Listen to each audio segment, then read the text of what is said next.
The rotating banners on your school site are a great way to feature information for your visitors. There are a maximum of 6 banner spots on your site. 3 are managed by the DDSB, and up to 3 can be managed by your school. To edit your banners, enter editing mode by tapping F9 twice on your homepage. Click Manage Banners at the top of the banner section. To remove a banner, simply change the expiration date to a date in the past. The Delete and New buttons at the bottom of the window should never be used. Banners are shown at the top of the window in the order they appear.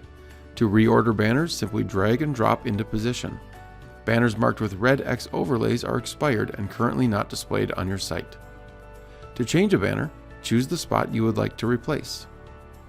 Use the image dialog to insert your image. Alt text describes the image in the banner. Choose an expiration date to have the banner automatically be hidden after a certain date.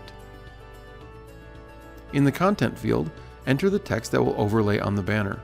For accessibility, it is best to contain all text in the content, not in the image itself. Hyperlinks to other pages in your site or external sites can also be included in the banner content. When finished, click Save. On the home page, click Publish to publish your results.